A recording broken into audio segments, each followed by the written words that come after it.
한창 때 군사들을 태우고 전장을 누비던 군마가 있었다. 하지만 그도 어느덧 나이가 들어가고 있었다. 군마는 전장 대신 방앗간에서 일하게 되었다. 더 이상 힘찬 북소리에 맞춰 전장에 나가는 대신 하루 종일 옥수수를 갈면서 노예처럼 일하게 된 것이다. 자신의 가혹한 운명을 슬퍼하던 군마는 어느 날 자신을 데리고 있는 방앗간 주인에게 이렇게 말했다. 팔자 참, 나도 한때는 멋진 군마였다오. 화려한 군장도 입어보았고 내 곁에는 이것저것 시중을 두던 마부까지 있었지. 지금이랑은 참 달랐어. 이제는 방앗간에서 썩느니 그냥 천장에 남을 걸 그랬어. 그 말을 듣던 방앗간 주인이 퉁명스럽게 대답했다. 지금 와서 후회해봐야 소용없어. 운이란 게 원래 좋을 때도 있고 나쁠 때도 있는 거지. 그러니까 어떤 운이 오든 그냥 받아들이라고. 운이란 변하는 것이다. 당나귀와 늙은 농부. 늙은 농부가 풀밭에 앉아 자신의 당나귀가 풀을 뜯어먹고 있는 모습을 한가로이 보고 있었다. 그러다 갑자기 무장한 군인들이 몸을 숨긴 채 자신에게 천천히 다가오는 것을 보고는 놀라서 펄쩍 뛰며 당나귀에게 빨리 도망가자고 사정했다. 지금 달아나지 않으면 우리 둘 다 적군에게 잡히고 말 거야. 잡히면 지금보다 짐이 더 무거워지나요? 주인은 다급하게 대답했다. 아니. 그의 말에 당나귀는 이렇게 대답했다.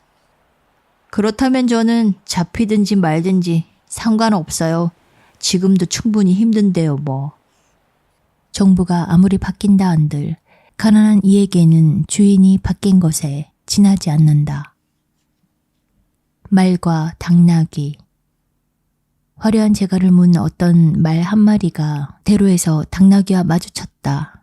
당나귀는 무거운 짐을 진 채 느릿느릿 움직여서 말에게 길을 터주었다. 하지만 말은 느려 터진 당나귀의 등을 발로 걷어차고 싶다는 듯 안절부절 못하며 울부짖었다. 당나귀는 최대한 마음을 다잡았지만 말의 무례한 태도도 잊지 않았다. 얼마 지나지 않아 말은 천식에 걸려 농장 주인에게 팔려갔다. 그러던 어느 날 이번에는 걸음 수레를 끌다가 다시 당나귀와 마주쳤다. 그러자 당나귀는 말을 조롱하면서 이렇게 말했다. 스스로 이런 꼴을 당할 거라고는 상상도 못했겠지? 이 자존심만 센 녀석 같으니라고. 그 화려한 재갈은 다 어디 간 거야? 지금 자비를 베풀지 않았다면 미래의 자비 또한 기대하지 마라. 목마른 비둘기. 목이 몹시 마른 비둘기 한 마리가 간판 위에 그려진 물 한 잔을 보았다. 하지만 비둘기는 그것이 그림임을 알아보지 못하고는 날개를 크게 퍼덕이며 빠르게 간판을 향해 날아갔고 너무 빠르게 날아간 나머지 비둘기는 간판에 몸을 부딪혔다. 비둘기의 날개는 부러져 버렸고 땅 위로 떨어지고 말았다. 그리고 행인 중 한 명에게 붙잡히는 신세가 되었다. 성급한 행동은 길고 긴 후회를 불러온다. 도망친 갈까마귀.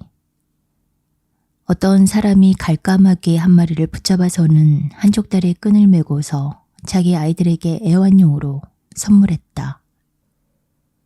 하지만 갈까마귀는 사람들과 같이 살고 싶은 마음이 전혀 없었다. 그래서 일단 사람들에게 길들여진 척 했다. 그러다 아이들의 감시가 소홀해진 틈을 타서 새장을 빠져나와 자신의 옛 은신처로 돌아갔다. 하지만 운이 나쁘게도 그의 다리에 매달려 있던 끈이 나뭇가지에 걸리고 말았다. 아무리 노력해도 갈까마귀는 끈을 풀 수가 없었다.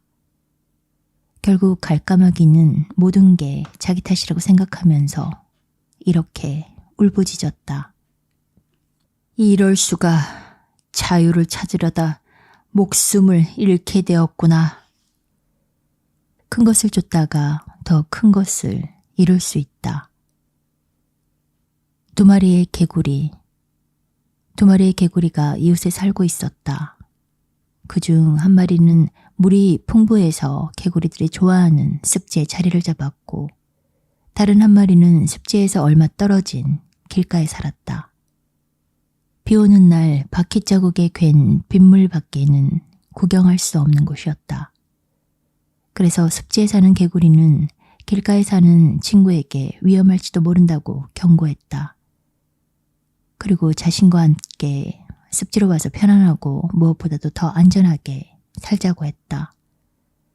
하지만 길가에 사는 개구리는 그의 제안을 거절했다. 벌써 익숙하게 적응한 곳에서 떠나고 싶지 않다는 것이었다. 하지만 며칠 뒤 길가에 살던 개구리는 무거운 집마차 바퀴에 깔려 죽고 말았다. 언제나 뒷일을 생각하며 행동하라. 당나귀와 수탉과 사자. 당나귀와 수탉이 한 우리 안에서 살고 있었다. 그런데 마침 며칠 굶은 사자가 그 근처를 지나다 당나귀를 잡아먹으려고 덤벼들었다. 수탉은 그것을 보고는 위풍당당하게 일어나 날개를 퍼덕이며 목청껏 울었다. 그 엄청난 소리에 사자조차 놀라 움찔했다. 그러고는 잽싸게 그 자리에서 도망쳤다. 그 모습을 본 당나귀는 큰 용기를 얻었다. 하지만 동시에 이렇게 생각했다. 저 사자가 수탉도 제대로 상대하지 못한다면 당나귀를 보면 꽁무니가 빠지게 도망갈 거야. 그래서 당나귀는 우리를 나와 사자를 쫓아가기 시작했다. 하지만 수탉이 이상 보거나 들을 수 없는 먼 곳에 이르자마자 그만 사자에게 잡아먹히고 말았다. 엉뚱하게 용기를 내면 큰 사고가 일어난다. 벼룩과 황소. 어느 날 벼룩 한 마리가 황소에게 이야기했다. 어쩌다가 자네처럼 몸집도 크고 튼튼한 친구가 인간이 시키는 굳은 일은 전부 도맡게 된 거지? 자네보다 한참이나 작은 나는 인간들의 몸 위에 살면서 그들의 피를 빨아먹어도 일을 할 필요가 없는데. 그 말에 황소는 이렇게 대답했다. 인간들이 고맙게도 나를 잘 대해주거든. 좋은 먹을 것도 주고 좋은 잠자리도 마련해줘. 더구나 가끔씩은 내 머리랑 목을 토닥여주면서 좋아한다고 말해주지. 그 말을 듣고 벼룩은 이렇게 대답했다. 뭐 인간들이 나도 토닥여주긴 하는데 나는 어떻게든 피해가지. 한번 제대로 맞았다가는 몸이 나만 알질 않거든. 누군가에게는 선물과 같은 것이 다른 이들에게는 멸망의 징조일 수 있다. 외양간의 수사슴. 수사슴 한 마리가 사냥개들에게 쫓겨 농장에 숨어들었다. 숨을 곳을 찾던 수사슴은 황소 몇 마리가 메어있는 외양간에 들어가서는 한 구석에 쌓여있던 건초더미 밑으로 뛰어들었다. 수사슴은 그렇게 제 몸을 숨겼지만 뿔은 건초 위로 튀어나와 있었다. 그 모습을 본 소들 중 한 마리가 수사슴에게 물었다. 왜 하필 여기로 도망쳤어요? 잘못하면 목동들한테 붙잡힐지도 모르는데. 그 말에 수사슴은 이렇게 대답했다. 잠깐만 숨게 해줘요. 밤이 되면 어둠을 틈타서 나갈게요. 그렇게 시간이 흘러 오후가 되었다. 농장의 일꾼 몇 명이 외양간에 들어와서 황소들을 돌아보았다. 하지만 그들 중 누구도 수사슴을 발견하지 못했다.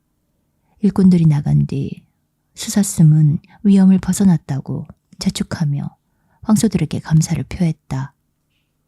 그러자 전에 수사슴에게 말을 걸었던 황소가 말했다. 잘 지냈으면 좋겠네요. 하지만 아직도 위험하다는 거 잊지 말아요. 지금 우리 주인이 돌아온다면 분명 당신을 찾아낼 거예요. 관찰력이 아주 좋은 사람이거든요. 그런데 마침 그때 황소들의 주인이 외양간에 들어왔다. 그러고는 황소들을 하나하나 살펴보면서 일꾼들에게 이것저것 일을 시키며 소리쳤다. 황소들이 다 굶었잖아. 이것 봐. 여기 건초 좀 더 갖다 주고 바닥에 쓰레기도 좀 치워. 주인은 그렇게 말하며 수사슴이 숨어있는 건초더미로 다가왔다.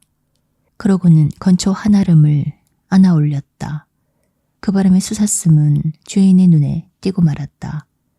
불쌍한 수사슴은 주인의 일꾼들에게 잡혀서는 그날 주인 집에 저녁상에 올라가고 말았다. 누군가의 피난처가 모두의 피난처는 아니다. 늑대와 여우와 원숭이. 늑대가 여우에게 도둑질을 하지 않았느냐고 몰아붙였다. 당연히 여우는 아니라고 강하게 부인했다. 결국 이 일은 원숭이의 심판을 받게 되었다. 원숭이는 늑대와 여우의 말을 듣고 나서 다음과 같이 판결을 내렸다. 늑대여, 내 생각에 그대는 잃은 것이 없는 듯하지만 어쨌거나 그대의 말을 믿도록 하겠다. 그리고 여우, 그대는 분명 아니라고 하지만 어쨌거나 도둑질을 한 듯하구나. 정직하지 못한 자는 아무리 정직하게 행동해도 칭찬을 듣지 못한다. 늑대와 양. 늑대 한 마리가 곰과 싸우다가 크게 다치는 바람에 몸을 움직일 수가 없게 되었다. 배고픔과 목마름조차 달랠 수 없을 정도였다. 그때 그가 숨어있던 곳 근처로 양 한 마리가 지나갔다. 그래서 늑대는 양을 불러 세우고 애원했다. 제발 물을 조금만 가져다 주시오. 먹이를 사냥할 힘도 없어서 그런다오. 그 말에 양은 이렇게 대답했다. 먹이라고요? 지금 설마 날 두고 한 말은 아니죠? 물 한 잔 갖다 바치면서 내 목숨까지 내놓을 수는 없어요. 그러니까 물 이야기는 꺼내지도 마세요. 악당의 위선은 쉽게 알아볼 수 있다. 백조. 전하는 말에 따르면 백조는 일생에 단 한 번 죽음을 맞이하였을 때만 운다고 한다. 백조의 노래를 들어본 적이 있는 한 사람에 대한 이야기를 해보자. 어느 한 사람이 백조 몇 마리가 시장에 나온 것을 보고는 한 마리를 사서 집으로 데려갔다. 그리고 며칠 뒤 친구들 몇 명을 저녁 식사에 초대한 자리에서 백조를 내놓고는 자신과 손님들을 위해 노래를 해달라고 부탁했다. 물론 백조는 입도 뻥긋하지 않았다. 하지만 시간이 지나 백조도 점점 나이를 먹어갔다. 그러던 어느 날 백조는 자신이 죽을 때가 되었음을 알고 달콤하지만 슬픈 노래를 부르기 시작했다. 하지만 그 노랫소리를 듣고 화가 난 그의 주인은 이렇게 말했다. 기어코 죽을 때에만 노래를 부르는군. 이럴 것 같았으면 그때 노래를 청하는 대신 차라리 저새의 목을 매달아 버릴걸. 생명이 걸린 문제는 아무리 고민해도 지나치지 않다. 의사 행세를 한 구두 수선공. 손재주가 없는 구두 수선공이 더는 자기 일로 밥벌이를 할 수 없게 되었다. 결국 그는 구두 고치는 일을 그만두고 의사가 되었다. 어떤 독이라도 없애는 비장의 해독제가 있다고 허풍을 떤 것이다. 그의 말재주 덕택에 구두 수선공은 곧 높은 명성을 얻었다. 하지만 구두 수선공은 얼마 안 가 큰 병에 걸리고 말았다. 그 나라의 왕은 이 소식을 듣고 그의 해독제를 시험해볼 좋은 기회라고 생각했다. 그래서 왕은 물 한 잔을 가져와서는 구두 수선공의 해독제에다 독을 섞는 채 하며 약간의 물을 부었다. 그러고는 구두 수선공에게 마시라고 명했다. 구두 수선공은 독 때문에 해를 입을까 덜컥 겁이 났다. 그는 결국 자기의 의학에 관해서는 아무것도 모르는 돌팔이이며 자신의 해독제는 아무 효과가 없다고 자백해버렸다. 그의 말을 듣고 왕은 모든 국민을 모은 자리에서 이렇게 말했다. 그대들보다 더 어리석은 신민도 없을 것이다. 솜씨 없는 수성공에게 구두 대신 제 목숨을 기꺼이 맡겼구나. 돌팔이를 경계하라. 헤르메스와 조각가. 헤르메스는 인간들이 자신을 어떻게 평가하는지 몹시 궁금해졌다. 그래서 인간으로 변장한 후 어떤 조각가의 작업장으로 들어갔다. 그곳에는 완성된 조각 몇 개가 진열되어 있었다. 헤르메스는 그중 제우스의 조각을 발견하고는 가격을 물어보았다. 조각가는 이렇게 대답했다. 1크라운입니다. 그의 말에 헤르메스는 웃었다. 그러고는 헤라의 조각상을 가리키며 이렇게 물었다. 그것밖에 안 해요? 그럼 이건 얼마나 하는데요? 조각가는 다시 대답했다. 헤라님의 조각상은 반 크라운입니다. 헤르메스는 이제 자신의 조각상을 가리키면서 가격을 물어보았다. 그러자 조각가는 이렇게 대답했다. 그거요? 제우스님과 헤라님의 조각만 사주신다면 덤으로 드리죠. 스스로 과대평가하지 말라. 도망친 노예. 어떤 노예가 자신의 처우에 불만이 쌓인 나머지 주인 집으로 도망쳤다. 주인은 곧장 그가 없어진 것을 알아채고는 말을 타고 도망친 노예를 찾아 나섰다. 그리고 주인은 곧 노예를 찾아냈다. 다급해진 노예는 다시 붙잡히지 않으려고 디델 방앗간에 몸을 숨겼다. 그러자 그 모습을 본 주인은 이렇게 말했다. 내 놈이 거기서 일을 하고 싶은 게로구나. 우리의 행동 결과는 예측할 수 없다. 나무들과 도끼. 어느 날 나무꾼이 숲속으로 들어가 나무들에게 도끼 한 자루로 삼을 만한 나무를 달라고 간청했다. 나무들의 우두머리는 공손한 나무꾼의 부탁을 즉시 들어주었다. 아무런 망설임 없이 그의 바람대로 어린 물풀의 나무를 내준 것이다. 하지만 도끼자루를 얻자마자 나무꾼은 숲속에서 가장 기품 있는 나무를 베어 넘기기 시작했다. 자신들이 준 선물이 도리어 자신들을 해치는 모습을 보며 나무들은 이렇게 울부짖었다. 안 돼. 이제 우리는 스스로의 선택으로 파멸하는구나. 그 조그만 선물 때문에 우리의 목숨마저 잃게 되다니. 어린 물풀의 나무를 희생시키지 않았던들 우리는 천년만년 살 수 있었을 텐데. 다른 이의 권리만을 챙겨주다가 우리의 권리를 잃을 수 있다. 물그림자를 본 개. 개 한 마리가 고기 한 덩이를 입에 물고 개울로 가로지르는 나무 다리를 건너가다 물에 비친 자신의 모습을 보았다. 개는 그것을 보고 다른 개가 자기 것보다 2배는 더 큰 고기를 물고 건너고 있다고 생각했다. 그래서 자신의 고기를 버리고는 수면 아래에 있는 다른 개에게 덤벼들어 그의 커다란 고기를 빼앗으려 했다. 당연한 이야기지만 개는 아무것도 얻지 못했다. 다른 개가 다름 아닌 자신의 그림자였기 때문이다. 그렇게 물살은 고기와 함께 개의 그림자도 흘려보냈다.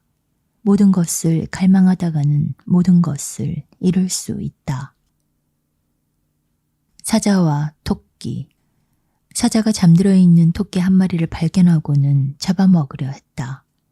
그런데 그때 저쪽에서 길을 건너가던 수사슴 한 마리를 발견했다. 사자는 토끼를 그 자리에서 놔두고 더 큰 사냥감을 쫓기 시작했다. 하지만 아무리 달려도 수사슴을 따라잡을 수는 없었다. 결국 사자는 수사슴을 포기하고 토끼가 있던 자리로 되돌아왔다. 그러나 이번에는 토끼가 어디론가 도망쳤는지 보이지 않았다. 결국 끼니를 걸을 수밖에 없게 된 사자는 이렇게 말했다. 자업자득이네. 더 나은 것을 탐내는 대신 이미 갖고 있는 것에 만족했어야 하는데. 손안의 기회를 붙잡아라. 당나귀와 개. 어느 날 당나귀와 개가 함께 여행을 가다가 봉인된 꾸러미 몇 개가 길바닥에 버려진 것을 보았다. 당나귀가 꾸러미의 봉인을 깨고 안을 살펴보니 책 몇 권이 나왔다. 당나귀는 개에게 큰 소리로 책을 읽어주었다. 그런데 공교롭게도 책의 내용은 당나귀들이 매우 좋아하는 풀과 보리와 볏짚에 관한 것이었다. 하지만 풀이나 보리나 볏짚을 전혀 먹지 않는 개는 당나귀가 읽어주는 글에 전혀 흥미를 느끼지 못했다. 결국 참고 참았던 개는 당나귀에게 이렇게 물었다. 몇 장만 좀 건너뛰자. 혹시 그 글에서 고기나 뼈다귀 이야기를 한 곳은 없는지 찾아봐줘. 당나귀는 그의 말대로 꾸러미에 있는 책 전부를 살펴보았다. 하지만 어디에도 고기나 뼈다귀에 관한 내용은 없었다. 결국 개는 지겹다는 듯 이렇게 말했다. 이런 젠장. 당장 그 책 좀 치워. 그런 게 무슨 쓸모가 있다고. 인내심을 가져라. 그리고 견뎌라. 어린 암소와 황소. 쟁기를 메고 열심히 일하고 있던 황소에게 어린 암소 한 마리가 다가왔다. 그러고는 황소에게 그렇게까지 열심히 일할 필요가 있느냐며 동정하듯 말했다. 얼마 후 마을에 축제가 열렸다. 마을의 모든 사람은 그날 푹 쉬었고 황소도 마찬가지로 초원에서 느긋한 시간을 보낼 수 있었다. 하지만 어린 암소는 붙잡혀서 희생의 제물로 바쳐졌다. 그 이야기를 들은 황소는 기쁘다는 듯 웃으며 이렇게 말했다. 인간들이 그 어린 암소를 왜 그리 풀어놓았는지 이제는 알겠군. 죽여서 재단에 바치려고 그랬던 거야. 게으른 자의 삶은 희생되는 편이 낫다. 말벌과 독사. 말벌 한 마리가 독사 머리 위에 내려앉았다. 그러고는 독사의 머리를 몇 번이고 대포리에 찌르는 것도 모자라 그 자리에 끈질기게 붙어 날아갈 생각을 하지 않았다. 독사는 미칠 것 같은 고통 때문에 어떻게든 말벌을 떼어내려 했지만 별 소용이 없었다.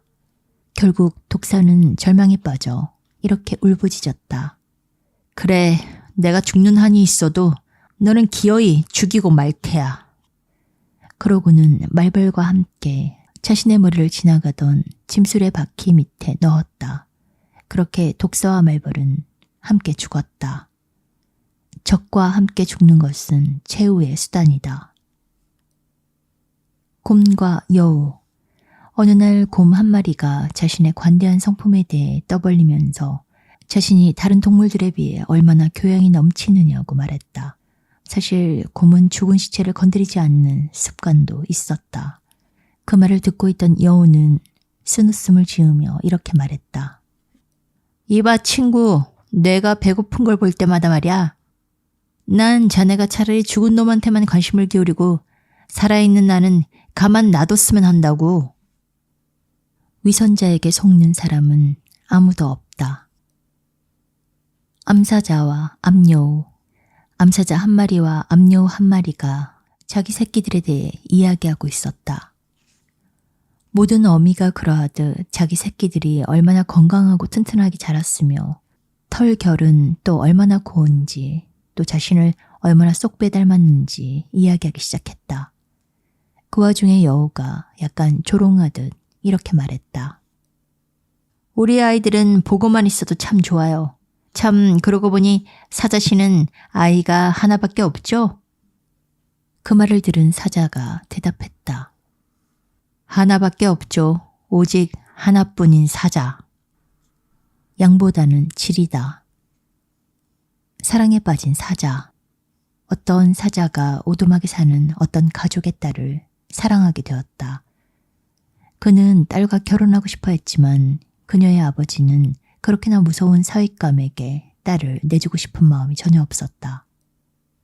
하지만 사자라는 무서운 동물의 심기를 거스르는 것도 싫었다. 결국 그는 한 가지 꾀를 생각해내고는 사자를 찾아가 이렇게 말했다. 사자님이라면 제 딸에게 좋은 신랑감이 될 거라 생각합니다. 하지만 당신이 이빨과 발톱을 뽑기 전까진 결혼을 허락할 수 없겠습니다.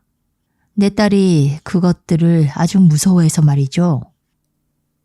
지독할 정도로 사랑에 빠진 사자는 그 자리에서 이빨과 발톱을 뽑겠다고 약속했다. 하지만 사자가 약속을 실천에 옮기자마자 오두막에 사는 가족은 더 이상 두려워하지 않고 곤봉을 휘둘러 사자를 멀리 쫓아내버렸다. 사랑은 사나운 자의 눈조차 멀게 만든다. 부엉이와 새들. 부엉이는 매우 현명한 새로 먼 옛날 숲속의 첫 번째 오크나무의 싹이 텄을 무렵에도 모든 새를 불러 모아 이렇게 말했다. 저 조그만 나무가 보이나요? 내 충고 한마디만 하죠. 지금 저 나무가 작을 때 없애버리세요. 저 나무가 크면 그 위에 겨우사리가 날 테고 그 겨우사리들로부터 다시 끈끈이가 날 거예요. 그러면 우리는 그 끈끈이에 날개가 달라붙어 모두 없어지고 말겠죠. 그리고 뿌려진 아마씨를 보고서는 이렇게 말하기도 했다. 지금 당장 저 씨앗을 먹어버려요. 저건 아마씨거든요. 저 씨앗이 나중에 자라면 인간들이 베어다 그물을 만들어 우리 모두를 잡으러 올 거예요. 그리고 마침내 숲속에 처음으로 궁수가 나타나자 부엉이는 저 궁수야말로 새들의 깃털을 붙인 화살로 새들을 죽이는 천적이라고 경고했다. 하지만 새들 중 누구도 부엉이의 말에 귀를 기울이지 않았다. 심지어 어떤 새들은 부엉이가 미쳤다고 비웃기까지 했다. 그러나 결국 부엉이가 예언했던 일들은 일어나고 말았다. 새들은 그녀의 지혜에 존경을 표했다. 그 뒤로 부엉이가 나타나면 모든 새는 그녀의 곁으로 다가가 도움이 될 만한 말을 들으려 했다. 하지만 부엉이는 더 이상 그들에게 아무 말도 하지 않았다. 대신 풀이 죽은 채 다른 새들의 어리석음을 곱씹고 또 곱씹었다. 악의 씨앗을 제때 없애지 않으면 반드시 호환이 있다. 호두나무. 길가에서 자라는 어떤 호두나무가 매년 많은 열매를 맺었다. 그래서 근처를 지나가던 사람들이 모두 호두를 따기 위해 막대기나 돌 같은 것으로 호두나무의 가지를 건드렸다. 결국 호두나무는 고통을 참지 못하고 이렇게 외쳤다. 내 열매를 좋아하는 사람이 욕설과 구타로 열매 값을 치르는군. 잔혹하게도. 사랑하는 이에게 상처를 입히기란 쉬운 법이다. 올리브나무와 무화과 나무. 올리브나무가 추운 계절만 되면 이파리를 떨어뜨리는 무화과 나무를 놀리며 이렇게 말했다. 너는 가을만 되면 잎사귀를 떨어뜨리고는 봄까지 벌거숭이가 되더라. 하지만 나는 언제나 새파란 잎을 풍성하게 달고 있지. 그런데 얼마 지나지 않아 큰 눈이 내렸다. 올리브나무의 잎사귀에도 엄청난 양의 눈이 쌓이기 시작했다. 결국 올리브나무 가지는 눈의 무게를 이기지 못하고 부러져 버렸다. 하지만 잎사귀 없는 무화과 나무의 가지에는 눈이 하나도 쌓이지 않았다. 덕분에 무화과 나무에는 다음 해에도 많은 열매가 열릴 수 있었다. 허풍을 떨면 본질 때문에 멸망할 것이다. 한 남자와 두 애인. 머리가 점점 새어가는 어떤 중년 남자에게 두 명의 애인이 있었다. 한 사람은 나이가 많은 반면 다른 한 사람은 아직 젊었다. 그런데 나이 많은 애인은 남자가 자기보다 훨씬 어려 보이는 것을 싫어했다. 그래서 중년 남자가 올 때마다 그의 검은 머리카락을 뽑아서 더 늙게 보이게 했다. 반면 젊은 애인은 중년 남자가 자신보다 훨씬 나이가 많아 보이는 것을 좋아하지 않았다. 그래서 중년 남자를 보면 기회가 있을 때마다 그의 흰 머리카락을 뽑아서 더 젊어 보이게 했다. 그 두 사람 때문에 중년 남자의 머리카락은 모두 없어져 버렸고 결국 남자는 대머리가 되었다. 모두를 기쁘게 하려는 자는 모두를 실망시킨다. 원숭이 나라에 간 두 여행자. 두 사람이 함께 여행을 하고 있는데 그중 한 사람은 거짓말만을 했고 다른 한 사람은 참말만 했다. 어느 날 두 명의 여행자는 원숭이 왕국을 지나가게 되었다. 원숭이의 왕은 2명의 인간이 왕국을 지나간다는 소문을 듣고는 그들을 자신의 앞으로 데려오라고 명령했다. 그러고는 자신은 왕자에 앉은 다음 그가 다스리던 원숭이들에게 자신의 양 옆으로 줄을 지어 서게 했다. 인간들에게 자신의 위엄을 보여주기 위해서다. 곧 2명의 여행자가 나타났다. 그들을 보고 원숭이의 왕은 자신이 어떤 왕으로 보이는지 물어보았다. 그의 말에 거짓말만 하는 여행자가 먼저 대답했다. 폐하는 진정 가장 고귀하시고 위엄 있는 왕이십니다. 그의 말에 원숭이의 왕이 다시 물었다. 그렇다면 내 신민들은 어떠한고? 거짓말만 하는 여행자는 그의 물음에 이렇게 대답했다. 폐하의 신민들은 고귀하신 주인을 모실 만한 제목입니다. 그의 대답에 원숭이의 왕은 크게 기뻐하면서 호환상을 내렸다. 이 모습을 보고 참말만 하는 여행자는 이렇게 생각했다. 만일 거짓말만을 한 여행자가 거짓말만으로 저만큼이나 호하게 상을 받았다면 나는 참말로 더 큰 상을 받을 수 있을 거야. 곧 원숭이의 왕이 참말만 한 여행자에게도 같은 질문을 던졌다. 그대의 생각은 어떠한고? 그래서 참말만 하는 여행자는 이렇게 대답했다. 폐하는 아주 훌륭한 원숭이입니다. 그리고 당신의 신민들도 훌륭한 원숭이고요. 그러나 그의 대답에 원숭이 왕은 기뻐하기는커녕 벌컥 화를 내며 참말만 하는 여행자를 끌어내 죽을 때까지 곤장을 치라고 명령했다. 진실은 아픈 법이다. 부자와 무두장이. 어떤 부자가 무두장의 옆집으로 이사를 했다. 그런데 무두 공장에서 심하게 역겨운 냄새가 풍겨왔다. 냄새를 더 이상 참을 수가 없었던 부자는 무두장이에게 다른 곳으로 이사를 가달라고 부탁했다. 하지만 무두장이는 자꾸만 이사를 미루었다. 부자는 다시 몇 번이나 무두장이의 집에 찾아가 이사를 가달라고 했고 그때마다 무두장이는 준비만 끝나면 바로 이사하겠다고 대답했다. 이렇게 말다툼을 주고받는 사이 부자도 어느새 무두 공장의 역겨운 냄새에 익숙해졌다. 그래서 무두장이에게 이사를 가라고 더 이상 시비를 걸지 않았다. 사람은 거의 모든 것에 적응한다. 석류나무와 사과나무와 나무 딸기. 누구의 열매가 더 좋을지를 놓고 석류나무와 사과나무와 말다툼을 벌였다.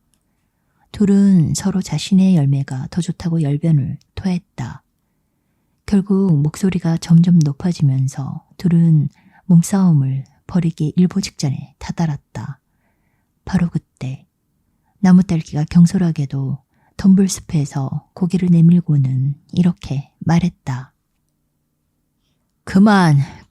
그만들 싸워요. 그 정도면 됐잖아요. 모든 이가 자신이 최고라고 생각한다. 여행자와 개.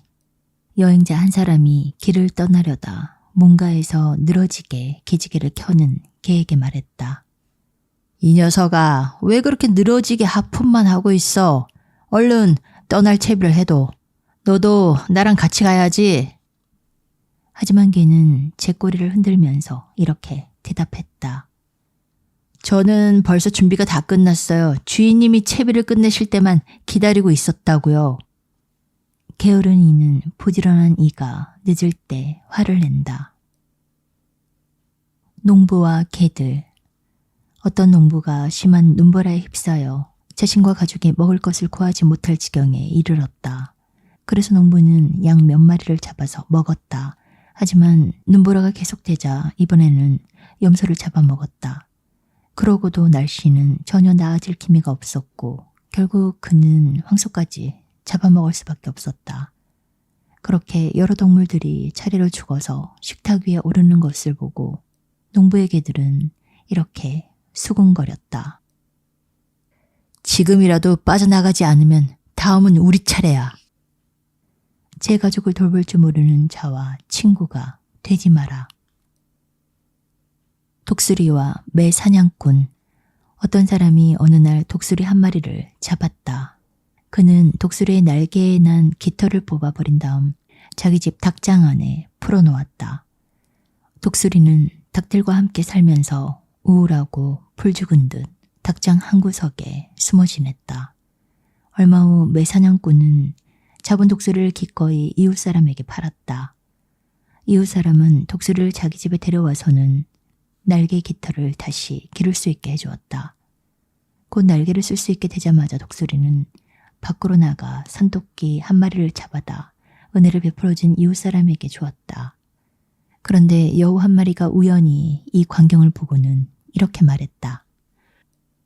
이웃에게 선물을 주지 마. 차라리 너를 처음 잡았던 사람에게 갖다 주라고. 그 매사냥꾼을 내 친구로 만들어두란 말이야. 그러면 그도 더는 너를 잡아다 날개 깃털을 뽑아버리지 않을 거 아니야. 친절을 베푸는 일을 좋아하라. 뱀과 제우스. 몸이 너무 길어서 땅 위로 일어설 수 없었던 뱀이 사람들과 짐승들의 발길에 채이고 채인 나머지 제우스에게 자신이 처한 위험에 관해 불평을 늘어놓았다. 하지만 제우스는 그를 별로 동정하지 않았다. 대신 이렇게 대답했다. 하지만 뇌가 너를 밟는 자를 물어버린다면 다른 이들은 길 어디에 발을 들여야 할지 참 난감했을 것이다. 선물을 받거든 그것을 준 사람과 친구가 되어라. 나뭇가지 한 묶음. 하루가 멀다 하고 싸우는 아들들을 둔 아버지가 있었다. 아무리 싸움을 말려도 말을 듣지 않자 결국 아버지는 아들들이 서로 싸우기만 하다가 화를 당하기 전에 무엇인가 확실한 교훈을 주고자 결심했다. 어느 날 아들들은 그 어느 때보다 심하게 말다툼을 벌였다. 그때 아버지는 아들들 중 하나에게 나뭇가지를 한 묶음 주워오게 했다. 그러고는 나뭇가지 묶음을 아들들에게 차례대로 주면서 한꺼번에 부러뜨려 보라고 했다. 당연히 아들들은 아무리 애를 써도 나뭇가지 묶음을 부러뜨릴 수가 없었다. 아버지는 다시 묶음에서 나뭇가지를 한 개씩 빼고서는 아들들에게 나눠주었다. 그리고 아들들에게 나뭇가지 하나를 부러뜨려 보라고 했다. 아들들은 당연히 나뭇가지를 쉽게 부러뜨렸다. 그 모습을 지켜보던 아버지는 아들들에게 이렇게 말했다. 얘들아, 이 나뭇가지 묶음처럼 너희들이 우애로 뭉쳐 서로 돕는다면 적들이 너희를 절대 해칠 수 없을 게다. 하지만 지금처럼 계속 싸운다면 그 나뭇가지처럼 쉽게 버리지 않겠니? 뭉쳐야 강해진다. 고양이와 수탉.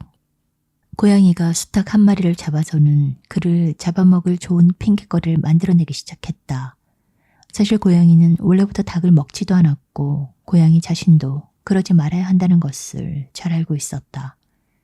결국 고양이는 이렇게 운을 떼었다. 수탉, 너는 오밤중에 울어서 사람들을 깨우는 못된 장난을 치잖니?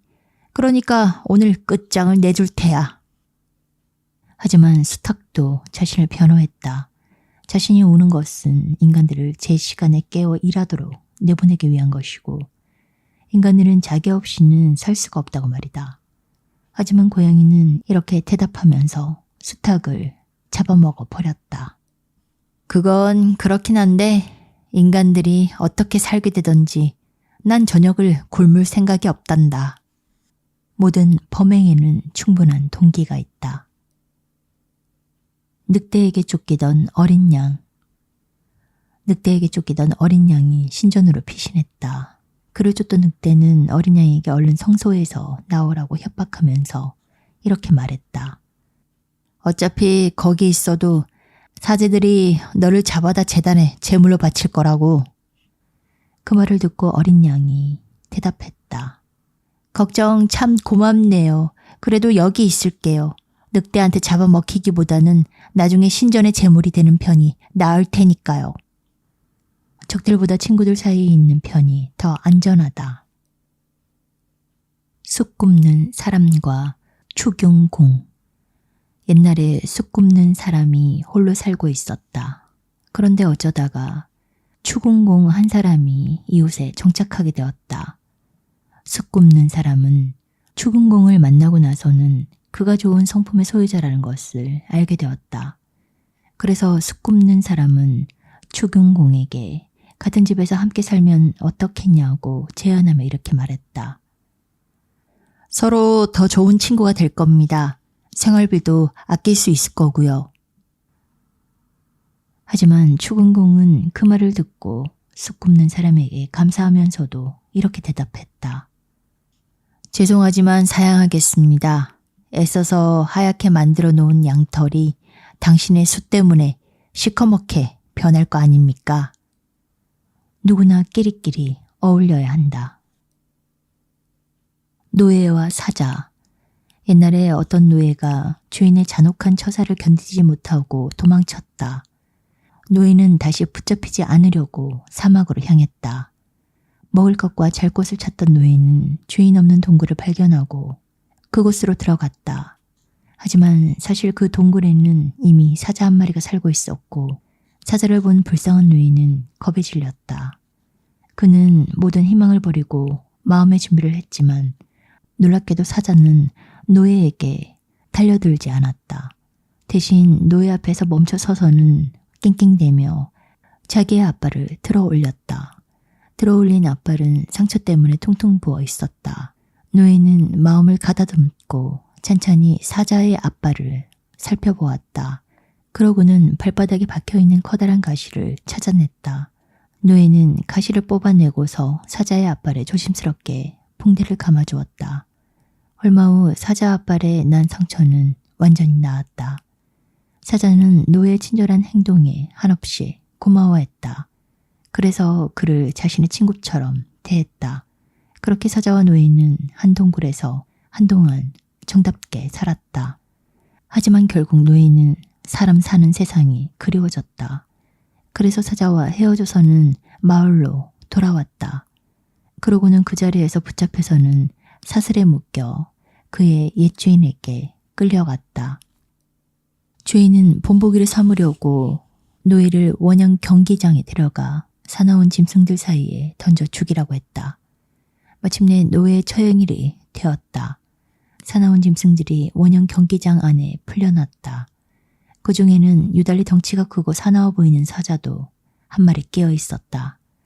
곧 불쌍한 노예가 짐승들 사이에 던져졌다. 하지만 놀랍게도 그 사나워 보이는 사자가 노예를 흘낏 보고서는 그 발밑에 앉아 기쁘다는 듯 애교를 떠는 것이었다. 그 사자는 바로 노예와 함께 동굴에서 살았던 그 사자였다. 이 광경을 보고 원형 경기장에 모인 사람들은 노예를 살려달라고 간청했다. 결국 사자의 신실함에 감명을 받은 마을의 총독은 노예와 사자를 모두 자유롭게 해주겠다고 선언했다. 친절은 언젠가 반드시 보답받는다. 개미에게 물린 사람과 헤르메스. 어느 날 한 사람이 우연히 배 한 척이 뱃사람들과 함께 가라앉는 것을 보고 신들의 불공평함을 탓했다. 신들은 인간의 성품에는 참 무심하시구나. 선한 자와 악한 자를 함께 죽음으로 몰아넣으시다니.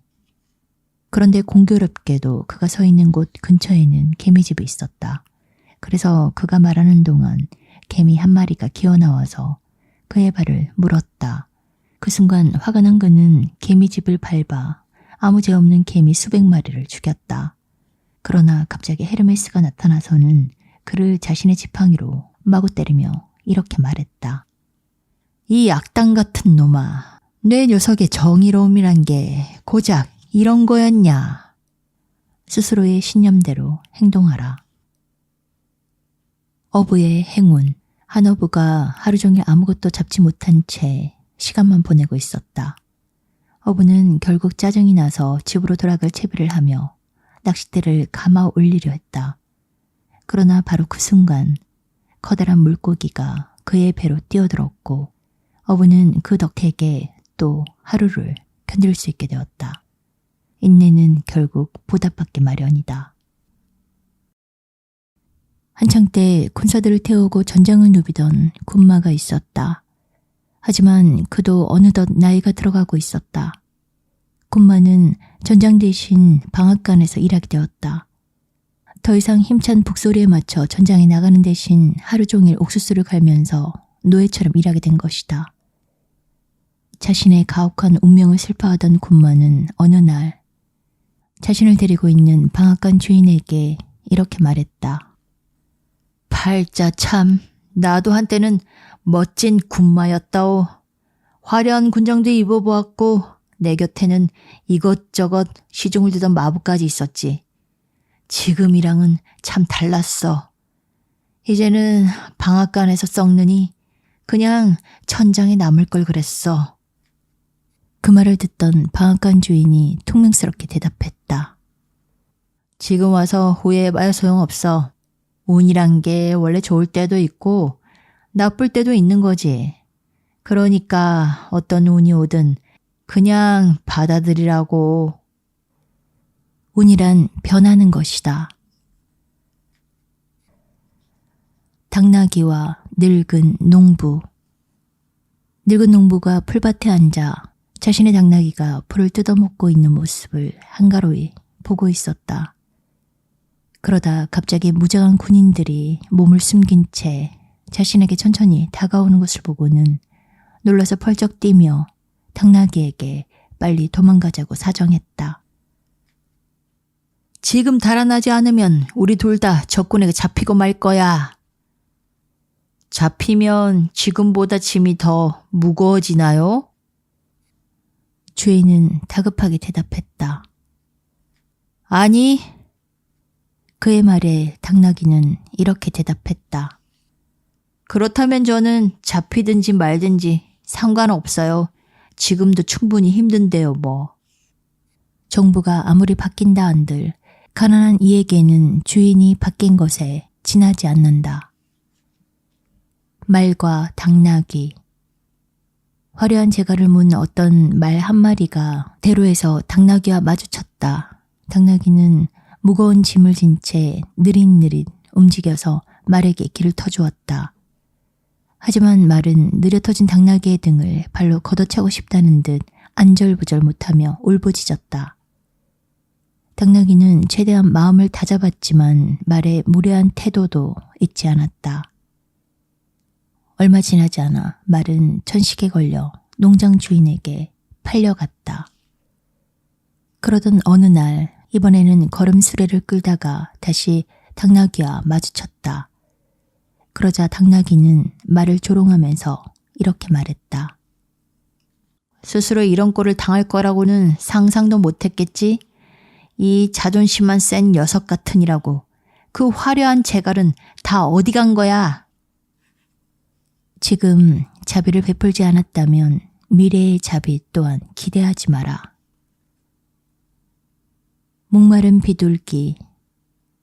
목에 몹시 마른 비둘기 한 마리가 간판 위에 그려진 물 한 잔을 보았다. 하지만 비둘기는 그것이 그림임을 알아보지 못하고는 날개를 크게 퍼덕이며 빠르게 간판을 향해 날아갔고 너무 빠르게 날아간 나머지 비둘기는 간판에 몸을 부딪혔다. 비둘기의 날개는 부러져 버렸고 땅 위로 떨어지고 말았다. 그리고 행인 중 한 명에게 붙잡히는 신세가 되었다. 성급한 행동은 길고 긴 후회를 불러온다. 도망친 갈까마귀. 어떤 사람이 갈까마귀 한 마리를 붙잡아서는 한쪽 다리에 끈을 메고서 자기 아이들에게 애완용으로 선물했다. 하지만 갈까마귀는 사람들과 같이 살고 싶은 마음이 전혀 없었다. 그래서 일단 사람들에게 길들여진 척 했다. 그러다 아이들의 감시가 소홀해진 틈을 타서 새장을 빠져나와 자신의 옛 은신처로 돌아갔다. 하지만 운이 나쁘게도 그의 다리에 매달려 있던 끈이 나뭇가지에 걸리고 말았다. 아무리 노력해도 갈까마귀는 끈을 풀 수가 없었다. 결국 갈까마귀는 모든 게 자기 탓이라고 생각하면서 이렇게 울부짖었다. 이럴 수가, 자유를 찾으려다 목숨을 잃게 되었구나. 큰 것을 쫓다가 더 큰 것을 이룰 수 있다. 두 마리의 개구리가 이웃에 살고 있었다. 그중 한 마리는 물이 풍부해서 개구리들이 좋아하는 습지에 자리를 잡았고, 다른 한 마리는 습지에서 얼마 떨어진 길가에 살았다. 비 오는 날 바퀴 자국에 괜 빗물 밖에는 구경할 수 없는 곳이었다. 그래서 습지에 사는 개구리는 길가에 사는 친구에게 위험할지도 모른다고 경고했다. 그리고 자신과 함께 습지로 와서 편안하고 무엇보다도 더 안전하게 살자고 했다. 하지만 길가에 사는 개구리는 그의 제안을 거절했다. 벌써 익숙하게 적응한 곳에서 떠나고 싶지 않다는 것이었다. 하지만 며칠 뒤 길가에 살던 개구리는 무거운 집마차 바퀴에 깔려 죽고 말았다. 언제나 뒷일을 생각하며 행동하라. 당나귀와 수탉과 사자. 당나귀와 수탉이 한 우리 안에서 살고 있었다. 그런데 마침 며칠 굶은 사자가 그 근처를 지나다 당나귀를 잡아먹으려고 덤벼들었다. 수탉은 그것을 보고는 위풍당당하게 일어나 날개를 퍼덕이며 목청껏 울었다. 그 엄청난 소리에 사자조차 놀라 움찔했다.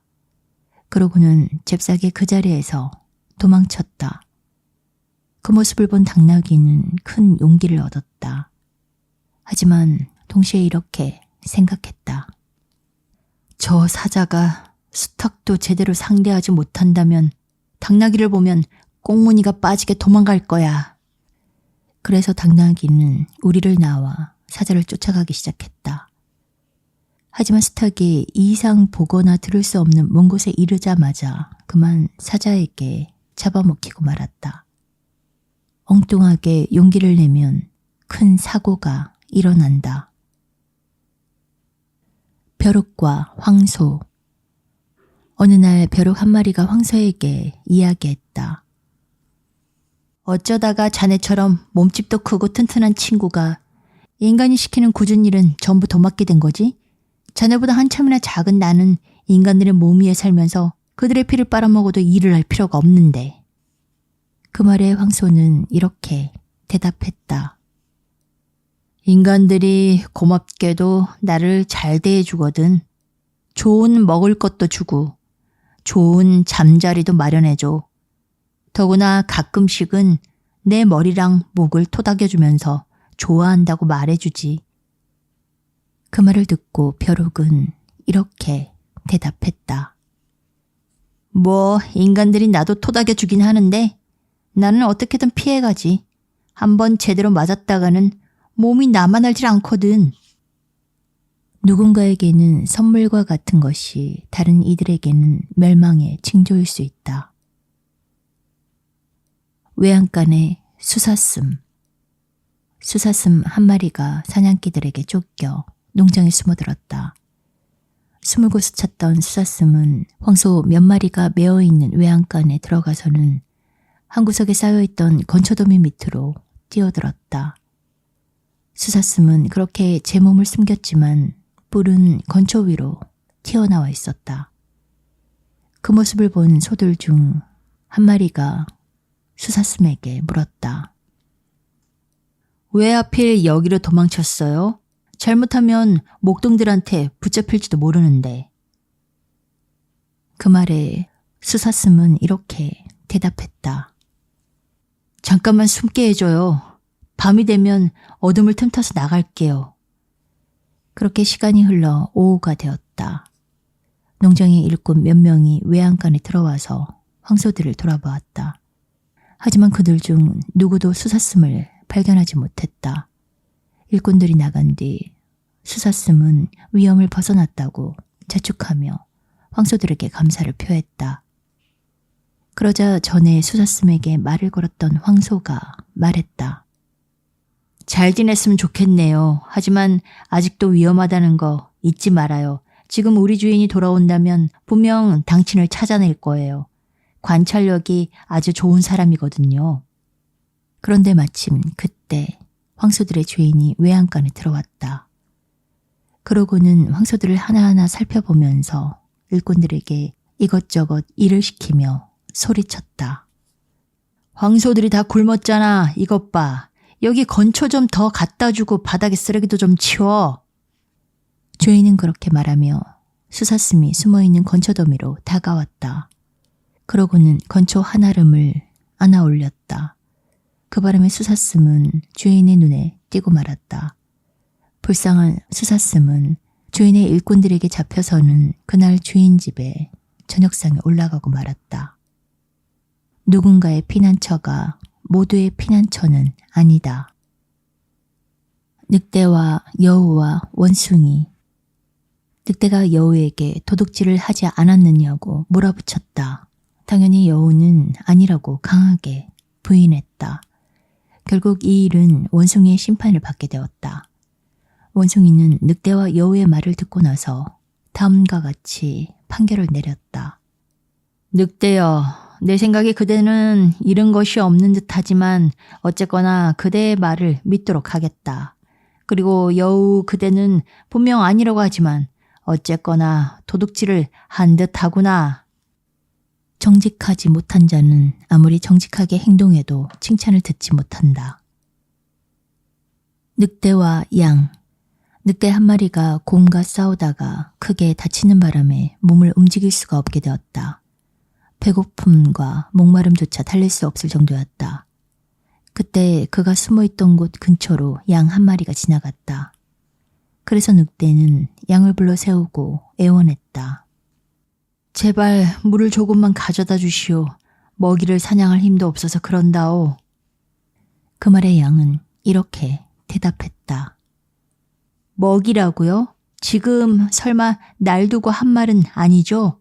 물 한 잔 갖다 바치면서 내 목숨까지 내놓을 수는 없어요. 그러니까 물 이야기는 꺼내지도 마세요.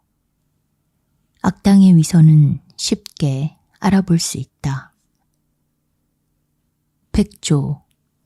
전하는 말에 따르면 백조는 일생에 단 한 번 죽음을 맞이하였을 때만 운다고 한다. 백조의 노래를 들어본 적이 있는 한 사람에 대한 이야기를 해보자.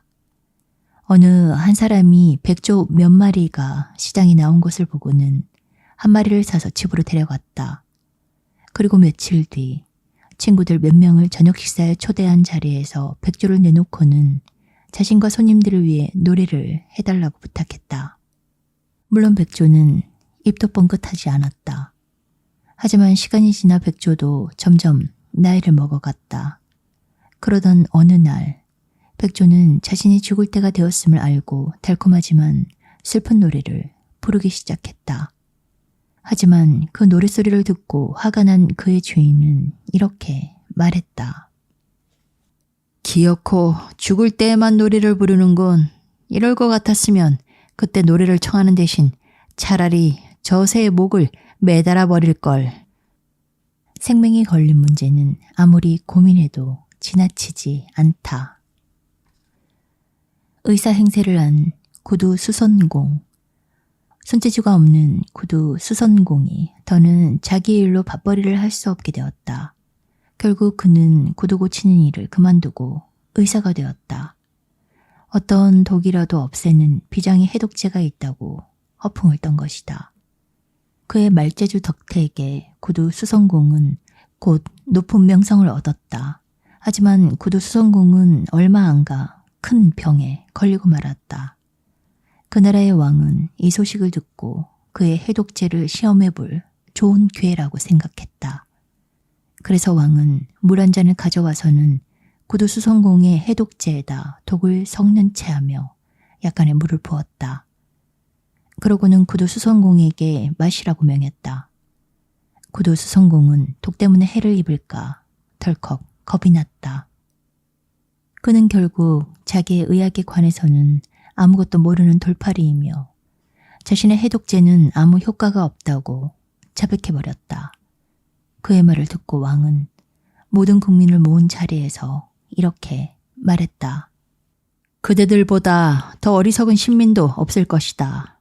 솜씨 없는 수성공에게 구두 대신 제 목숨을 기꺼이 맡겼구나. 돌팔이를 경계하라. 헤르메스와 조각가. 헤르메스는 인간들이 자신을 어떻게 평가하는지 몹시 궁금해졌다. 그래서 인간으로 변장한 후 어떤 조각가의 작업장으로 들어갔다. 그곳에는 완성된 조각 몇 개가 진열되어 있었다. 헤르메스는 그중 제우스의 조각을 발견하고는 가격을 물어보았다. 조각가는 이렇게 대답했다. 1크라운입니다. 그의 말에 헤르메스는 웃었다. 그러고는 헤라의 조각상을 가리키며 이렇게 물었다. 그것밖에 안 해요? 그럼 이건 얼마나 하는데요? 조각가는 다시 대답했다. 헤라님의 조각상은 반 크라운입니다. 헤르메스는 이제 자신의 조각상을 가리키면서 가격을 물어보았다. 그러자 조각가는 이렇게 대답했다. 그거요? 제우스님과 헤라님의 조각만 사주신다면 덤으로 드리죠. 스스로 과대평가하지 말라. 도망친 노예. 어떤 노예가 자신의 처우에 불만이 쌓인 나머지 주인 집으로 도망쳤다. 주인은 곧장 그가 없어진 것을 알아채고는 말을 타고 도망친 노예를 찾아 나섰다. 그리고 주인은 곧 노예를 찾아냈다. 다급해진 노예는 다시 붙잡히지 않으려고 디델 방앗간에 몸을 숨겼다. 그러자 그 모습을 본 주인은 이렇게 말했다. 내 놈이 거기서 일을 하고 싶은 게로구나. 우리의 행동 결과는 예측할 수 없다. 나무들과 도끼. 어느 날 나무꾼이 숲속으로 들어가 나무들에게 도끼 한 자루로 삼을 만한 나무를 달라고 간청했다. 나무들의 우두머리는 공손한 나무꾼의 부탁을 즉시 들어주었다. 아무런 망설임 없이 그의 바람대로 어린 물풀의 나무를 내준 것이다. 하지만 도끼자루를 얻자마자 나무꾼은 숲속에서 가장 기품 있는 나무를 베어 넘기기 시작했다. 자신들이 준 선물이 도리어 자신들을 해치는 모습을 보며 나무들은 이렇게 울부짖었다. 안 돼. 이제 우리는 스스로의 선택으로 파멸하는구나. 그 조그만 선물 때문에 우리의 목숨마저 잃게 되다니. 어린 물풀의 나무를 희생시키지 않았던들 우리는 천년만년 살 수 있었을 텐데.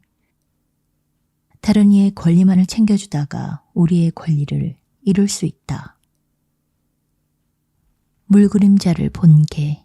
개 한 마리가 고기 한 덩이를 입에 물고 개울로 가로지르는 나무 다리를 건너가다 물에 비친 자신의 모습을 보았다. 개는 그것을 보고 다른 개가 자기 것보다 2배는 더 큰 고기를 물고 건너고 있다고 생각했다. 그래서 자신의 고기를 버리고는 수면 아래에 있는 다른 개에게 덤벼들어 그의 커다란 고기를 빼앗으려 했다. 당연한 이야기지만 개는 아무것도 얻지 못했다. 다른 개가 다름 아닌 자신의 그림자였기 때문이다. 그렇게 물살은 고기와 함께 개의 그림자도 흘려보냈다. 모든 것을 갈망하다가는 모든 것을 잃을 수 있다. 사자와 토끼. 사자가 잠들어 있는 토끼 한 마리를 발견하고는 잡아먹으려 했다. 그런데 그때 저쪽에서 길을 건너가던 수사슴 한 마리를 발견했다. 사자는 토끼를 그 자리에서 놔두고 더 큰 사냥감을 쫓기 시작했다. 하지만 아무리 달려도 수사슴을 따라잡을 수는 없었다. 결국 사자는 수사슴을 포기하고 토끼가 있던 자리로 되돌아왔다. 그러나 이번에는 토끼가 어디론가 도망쳤는지 보이지 않았다. 결국 끼니를 걸을 수밖에 없게 된 사자는 이렇게 말했다. 자업자득이네. 더 나은 것을 탐내는 대신 이미 갖고 있는 것에 만족했어야 하는데. 손안의 기회를 붙잡아라. 당나귀와 개. 어느 날 당나귀와 개가 함께 여행을 가다가 봉인된 꾸러미 몇 개가 길바닥에 버려진 것을 보았다. 당나귀가 꾸러미의 봉인을 깨고 안을 살펴보니 책 몇 권이 나왔다. 당나귀는 개에게 큰 소리로 책을 읽어주었다. 그런데 공교롭게도 책의 내용은 당나귀들이 매우 좋아하는 풀과 보리와 볏짚에 관한 것이었다. 하지만 풀이나 볼이나 볏짚을 전혀 먹지 않은 개는 당나귀가 읽어주는 글에 전혀 흥미를 느끼지 못했다. 결국 참고 참았던 개는 당나귀에게 이렇게 물었다. 몇 장만 좀 건너뛰자. 혹시 그 글에서 고기나 뼈다귀 이야기를 한 곳은 없는지 찾아봐줘. 당나귀는 그의 말대로 꾸러미에 있는 책 전부를 살펴보았다. 하지만 어디에도 고기나 뼈다귀에 관한 내용은 없었다. 결국 개는 지겹다는 듯 이렇게 말했다. 이런 젠장. 당장 그 책 좀 치워. 그런 게 무슨 쓸모가 있다고. 인내심을 가져라. 그리고 견뎌라. 어린 암소와 황소. 쟁기를 메고 열심히 일하고 있던 황소에게 어린 암소 한 마리가 다가왔다. 그러고는 황소에게 그렇게까지 열심히 일할 필요가 있느냐며 동정하듯 말했다. 얼마 후 마을에 축제가 열렸다. 마을의 모든 사람은 그날 푹 쉬었고 황소도 마찬가지로 초원에서 느긋한 시간을 보낼 수 있었다. 하지만 어린 암소는 붙잡혀서 희생의 제물로 바쳐졌다. 그 이야기를 들은 황소는 기쁘다는 듯 웃으며 이렇게 말했다. 인간들이 그 어린 암소를 왜 그리 풀어놓았는지 이제는 알겠군. 죽여서 재단에 바치려고 그랬던 거야. 게으른 자의 삶은 희생되는 편이 낫다. 말벌과 독사. 말벌 한 마리가 독사 머리 위에 내려앉았다. 그러고는 독사의 머리를 몇 번이고 대포리에 찌르는 것도 모자라 그 자리에 끈질기게 붙어 날아갈 생각을 하지 않았다. 독사는 미칠 것 같은 고통 때문에 어떻게든 말벌을 떼어내려 했지만 별 소용이 없었다. 결국 독사는 절망에 빠져 이렇게 울부짖었다. 그래, 내가 죽는 한이 있어도 너는 기어이 죽이고 말 테야. 그러고는 말벌과 함께 자신의 머리를 지나가던 짐술의 바퀴 밑에 넣었다. 그렇게 독사와 말벌은 함께 죽었다. 적과 함께 죽는 것은 최후의 수단이다. 곰과 여우. 어느 날 곰 한 마리가 자신의 관대한 성품에 대해 떠벌리면서 자신이 다른 동물들에 비해 얼마나 교양이 넘치느냐고 말했다.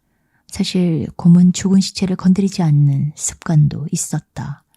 그 말을 듣고 있던 여우는 쓴웃음을 지으며 이렇게 말했다.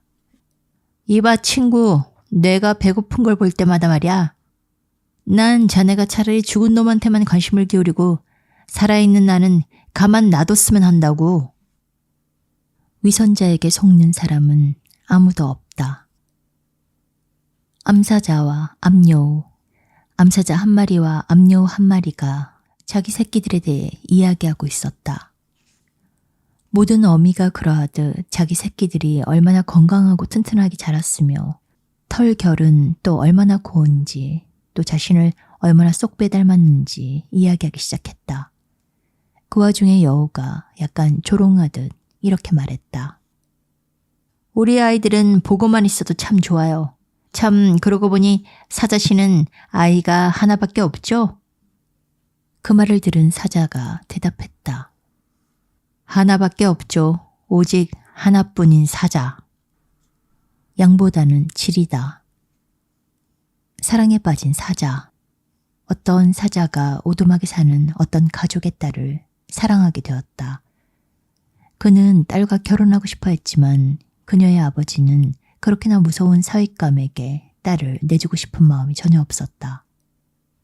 하지만 사자라는 무서운 동물의 심기를 거스르는 것도 싫었다. 결국 그는 한 가지 꾀를 생각해내고는 사자를 찾아가 이렇게 말했다.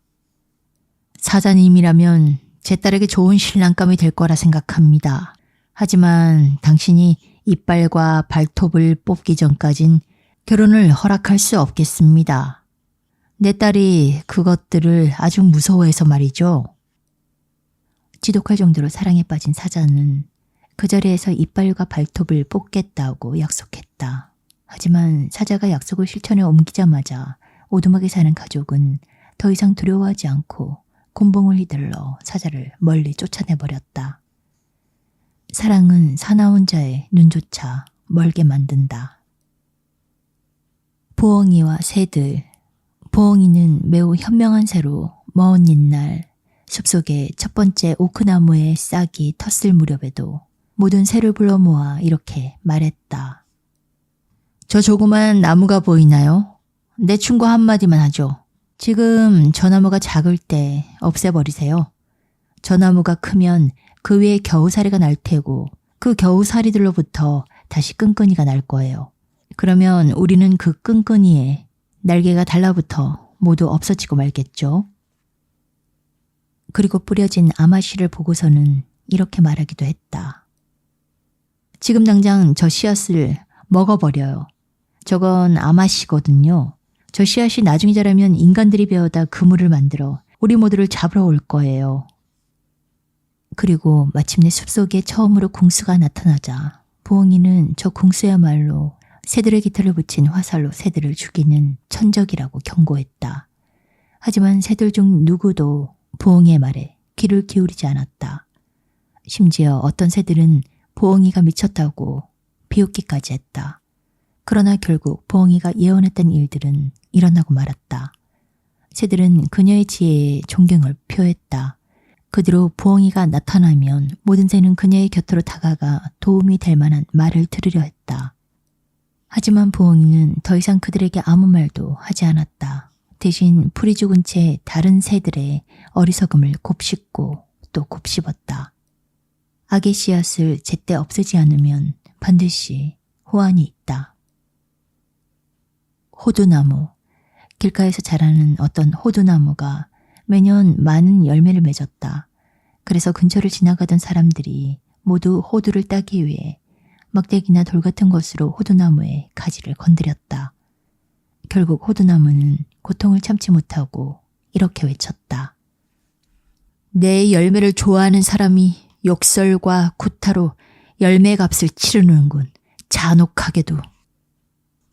사랑하는 이에게 상처를 입히기란 쉬운 법이다. 올리브나무와 무화과 나무. 올리브나무가 추운 계절만 되면 이파리를 떨어뜨리는 무화과 나무를 놀리며 이렇게 말했다. 너는 가을만 되면 잎사귀를 떨어뜨리고는 봄까지 벌거숭이가 되더라. 하지만 나는 언제나 새파란 잎을 풍성하게 달고 있지. 그런데 얼마 지나지 않아 큰 눈이 내렸다. 올리브나무의 잎사귀에도 엄청난 양의 눈이 쌓이기 시작했다. 결국 올리브나무 가지는 눈의 무게를 이기지 못하고 부러져 버렸다. 하지만 잎사귀 없는 무화과 나무의 가지에는 눈이 하나도 쌓이지 않았다. 덕분에 무화과 나무에는 다음 해에도 많은 열매가 열릴 수 있었다. 허풍을 떨면 본질 때문에 멸망할 것이다. 한 남자와 두 애인. 머리가 점점 새어가는 어떤 중년 남자에게 두 명의 애인이 있었다. 한 사람은 나이가 많은 반면 다른 한 사람은 아직 젊었다. 그런데 나이 많은 애인은 남자가 자기보다 훨씬 어려 보이는 것을 싫어했다. 그래서 중년 남자가 올 때마다 그의 검은 머리카락을 뽑아서 더 늙게 보이게 했다. 반면 젊은 애인은 중년 남자가 자신보다 훨씬 나이가 많아 보이는 것을 좋아하지 않았다. 그래서 중년 남자를 보면 기회가 있을 때마다 그의 흰 머리카락을 뽑아서 더 젊어 보이게 했다. 그 두 사람 때문에 중년 남자의 머리카락은 모두 없어져 버렸고 결국 남자는 대머리가 되었다. 모두를 기쁘게 하려는 자는 모두를 실망시킨다. 원숭이 나라에 간 두 여행자. 두 사람이 함께 여행을 하고 있는데 그중 한 사람은 거짓말만을 했고 다른 한 사람은 참말만 했다. 어느 날 두 명의 여행자는 원숭이 왕국을 지나가게 되었다. 원숭이의 왕은 두 명의 인간이 왕국을 지나간다는 소문을 듣고는 그들을 자신의 앞으로 데려오라고 명령했다. 그러고는 자신은 왕자에 앉은 다음 그가 다스리던 원숭이들에게 자신의 양 옆으로 줄을 지어 서게 했다. 인간들에게 자신의 위엄을 보여주기 위해서다. 곧 두 명의 여행자가 나타났다. 그들을 보고 원숭이의 왕은 자신이 어떤 왕으로 보이는지 물어보았다. 그의 말에 거짓말만 하는 여행자가 먼저 대답했다. 폐하는 진정 가장 고귀하시고 위엄 있는 왕이십니다. 그의 말에 원숭이의 왕이 다시 물었다. 그렇다면 내 신민들은 어떠한고? 거짓말만 하는 여행자는 그의 물음에 이렇게 대답했다. 폐하의 신민들은 고귀하신 주인을 모실 만한 제목입니다. 그의 대답에 원숭이의 왕은 크게 기뻐하면서 호환상을 내렸다. 이 모습을 보고 참말만 하는 여행자는 이렇게 생각했다. 만일 거짓말만을 한 여행자가 거짓말만으로 저만큼이나 호하게 상을 받았다면 나는 참말로 더 큰 상을 받을 수 있을 거야. 곧 원숭이의 왕이 참말만 한 여행자에게도 같은 질문을 던졌다.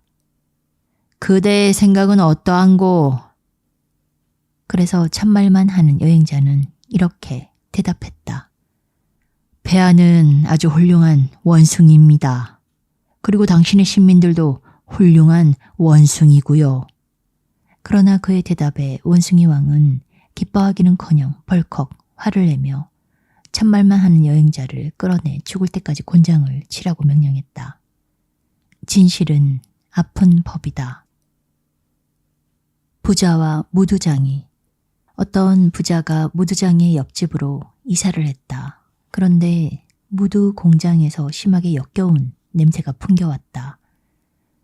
냄새를 더 이상 참을 수가 없었던 부자는 무두장이에게 다른 곳으로 이사를 가달라고 부탁했다. 하지만 무두장이는 자꾸만 이사를 미루었다. 부자는 다시 몇 번이나 무두장이의 집에 찾아가 이사를 가달라고 했고 그때마다 무두장이는 준비만 끝나면 바로 이사하겠다고 대답했다. 이렇게 말다툼을 주고받는 사이 부자도 어느새 무두 공장의 역겨운 냄새에 익숙해졌다. 그래서 무두장이에게 이사를 가라고 더 이상 시비를 걸지 않았다. 사람은 거의 모든 것에 적응한다. 석류나무와 사과나무와 나무 딸기. 누구의 열매가 더 좋을지를 놓고 석류나무와 사과나무와 말다툼을 벌였다. 둘은 서로 자신의 열매가 더 좋다고 열변을 토했다. 결국 목소리가 점점 높아지면서 둘은 몸싸움을 벌이기 일보 직전에 다다랐다. 바로 그때 나무딸기가 경솔하게도 덤불숲에서 고개를 내밀고는 이렇게 말했다. 그만들 싸워요. 그 정도면 됐잖아요. 모든 이가 자신이 최고라고 생각한다. 여행자와 개. 여행자 한 사람이 길을 떠나려다 뭔가에서 늘어지게 기지개를 켜는 개에게 말했다.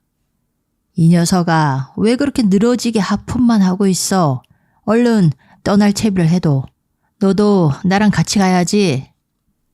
하지만 개는 제 꼬리를 흔들면서 이렇게 대답했다. 저는 벌써 준비가 다 끝났어요. 주인님이 채비를 끝내실 때만 기다리고 있었다고요. 게으른 이는 부지런한 이가 늦을 때 화를 낸다. 농부와 개들. 어떤 농부가 심한 눈보라에 휩싸여 자신과 가족이 먹을 것을 구하지 못할 지경에 이르렀다. 그래서 농부는 양 몇 마리를 잡아서 먹었다. 하지만 눈보라가 계속되자 이번에는 염소를 잡아먹었다. 그러고도 날씨는 전혀 나아질 기미가 없었고 결국 그는 황소까지 잡아먹을 수밖에 없었다. 그렇게 여러 동물들이 차례로 죽어서 식탁 위에 오르는 것을 보고 농부의 개들은 이렇게 수군거렸다. 지금이라도 빠져나가지 않으면 다음은 우리 차례야. 제 가족을 돌볼 줄 모르는 자와 친구가 되지 마라. 독수리와 매 사냥꾼. 어떤 사람이 어느 날 독수리 한 마리를 잡았다. 그는 독수리의 날개에 난 깃털을 뽑아버린 다음 자기 집 닭장 안에 풀어놓았다. 독수리는 닭들과 함께 살면서 우울하고 풀 죽은 듯 닭장 한 구석에 숨어 지냈다. 얼마 후 매사냥꾼은 잡은 독수리를 기꺼이 이웃 사람에게 팔았다. 이웃 사람은 독수리를 자기 집에 데려와서는 날개 깃털을 다시 기를 수 있게 해주었다.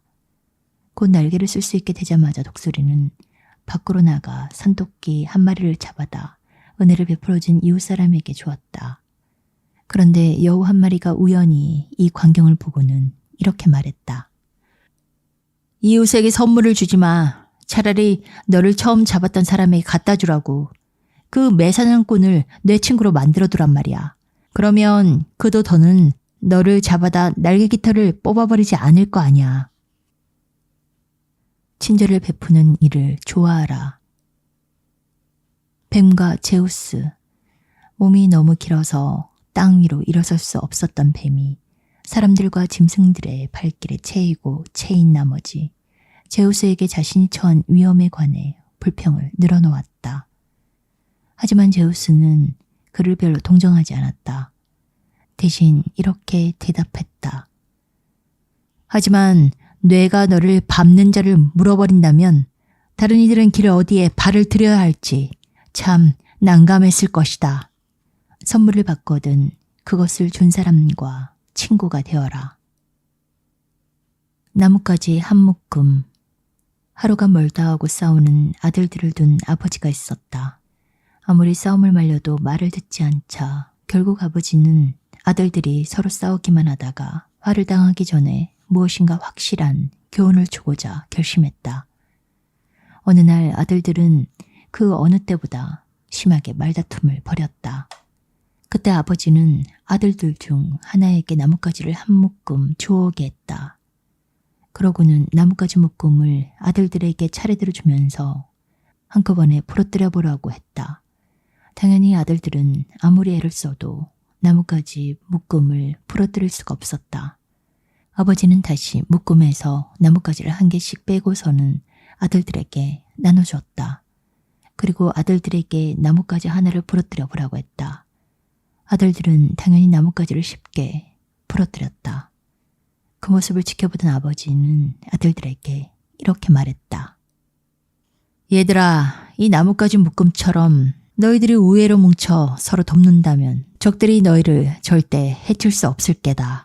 하지만 지금처럼 계속 싸운다면 그 나뭇가지처럼 쉽게 버리지 않겠니? 뭉쳐야 강해진다. 고양이와 수탉.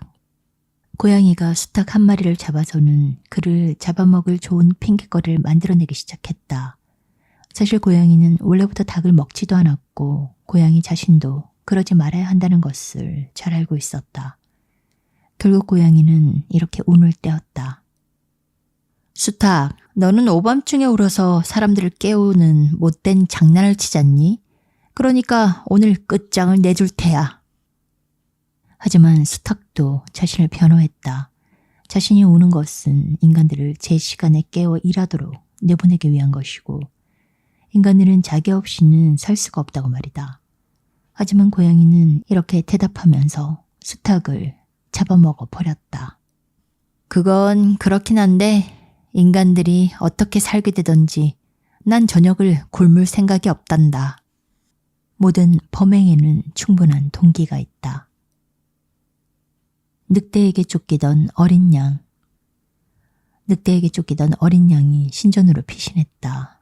그를 쫓던 늑대는 어린 양에게 얼른 성소에서 나오라고 협박하면서 이렇게 말했다. 어차피 거기 있어도 사제들이 너를 잡아다 제단에 제물로 바칠 거라고. 그 말을 듣고 어린 양이 대답했다. 걱정 참 고맙네요. 그래도 여기 있을게요. 늑대한테 잡아먹히기보다는 나중에 신전의 제물이 되는 편이 나을 테니까요. 적들보다 친구들 사이에 있는 편이 더 안전하다. 쑥 굽는 사람과 추경공. 옛날에 쑥 굽는 사람이 홀로 살고 있었다. 그런데 어쩌다가 추궁공 한 사람이 이웃에 정착하게 되었다. 쑥 굽는 사람은 추궁공을 만나고 나서는 그가 좋은 성품의 소유자라는 것을 알게 되었다. 그래서 쑥 굽는 사람은 추궁공에게 같은 집에서 함께 살면 어떻겠냐고 제안하며 이렇게 말했다. 서로 더 좋은 친구가 될 겁니다. 생활비도 아낄 수 있을 거고요. 하지만 추궁공은 그 말을 듣고 쑥 굽는 사람에게 감사하면서도 이렇게 대답했다. 죄송하지만 사양하겠습니다. 애써서 하얗게 만들어 놓은 양털이 당신의 수 때문에 시커멓게 변할 거 아닙니까? 누구나 끼리끼리 어울려야 한다. 노예와 사자. 옛날에 어떤 노예가 주인의 잔혹한 처사를 견디지 못하고 도망쳤다. 노예는 다시 붙잡히지 않으려고 사막으로 향했다. 먹을 것과 잘 곳을 찾던 노예는 주인 없는 동굴을 발견하고 그곳으로 들어갔다.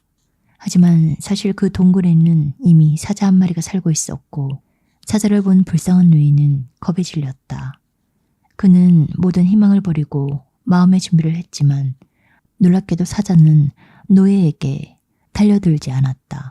대신 노예 앞에서 멈춰 서서는 낑낑대며 자기의 앞발을 들어 올렸다. 들어 올린 앞발은 상처 때문에 퉁퉁 부어 있었다. 노예는 마음을 가다듬고 찬찬히 사자의 앞발을 살펴보았다. 그러고는 발바닥에 박혀있는 커다란 가시를 찾아냈다.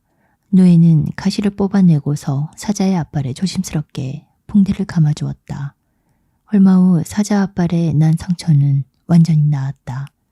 사자는 노예의 친절한 행동에 한없이 고마워했다. 그래서 그를 자신의 친구처럼 대했다. 그렇게 사자와 노예는 한 동굴에서 한동안 정답게 살았다. 하지만 결국 노예는 사람 사는 세상이 그리워졌다. 그래서 사자와 헤어져서는 마을로 돌아왔다. 그러고는 그 자리에서 붙잡혀서는 사슬에 묶여 그의 옛 주인에게 끌려갔다. 주인은 본보기를 삼으려고 노예를 원형 경기장에 데려가 사나운 짐승들 사이에 던져 죽이라고 했다. 마침내 노예의 처형일이 되었다. 사나운 짐승들이 원형 경기장 안에 풀려났다. 그 중에는 유달리 덩치가 크고 사나워 보이는 사자도 한 마리 끼어 있었다. 곧 불쌍한 노예가 짐승들 사이에 던져졌다. 하지만 놀랍게도 그 사나워 보이는 사자가 노예를 흘낏 보고서는 그 발밑에 앉아 기쁘다는 듯 애교를 떠는 것이었다. 그 사자는 바로 노예와 함께 동굴에서 살았던 그 사자였다. 이 광경을 보고 원형 경기장에 모인 사람들은 노예를 살려달라고 간청했다. 결국 사자의 신실함에 감명을 받은 마을의 총독은 노예와 사자를 모두 자유롭게 해주겠다고 선언했다. 친절은 언젠가 반드시 보답받는다. 개미에게 물린 사람과 헤르메스. 어느 날 한 사람이 우연히 배 한 척이 뱃사람들과 함께 가라앉는 것을 보고 신들의 불공평함을 탓했다. 신들은 인간의 성품에는 참 무심하시구나. 선한 자와 악한 자를 함께 죽음으로 몰아넣으시다니. 그런데 공교롭게도 그가 서 있는 곳 근처에는 개미집이 있었다. 그래서 그가 말하는 동안 개미 한 마리가 기어나와서 그의 발을 물었다. 그 순간 화가 난 그는 개미집을 밟아 아무 죄 없는 개미 수백 마리를 죽였다. 그러나 갑자기 헤르메스가 나타나서는 그를 자신의 지팡이로 마구 때리며 이렇게 말했다. 이 악당 같은 놈아, 내 녀석의 정의로움이란 게 고작 이런 거였냐. 스스로의 신념대로 행동하라. 어부의 행운. 한 어부가 하루 종일 아무것도 잡지 못한 채 시간만 보내고 있었다. 어부는 결국 짜증이 나서 집으로 돌아갈 채비를 하며 낚싯대를 감아 올리려 했다. 그러나 바로 그 순간 커다란 물고기가 그의 배로 뛰어들었고 어부는 그 덕택에 또 하루를 견딜 수 있게 되었다. 인내는 결국 보답받기 마련이다.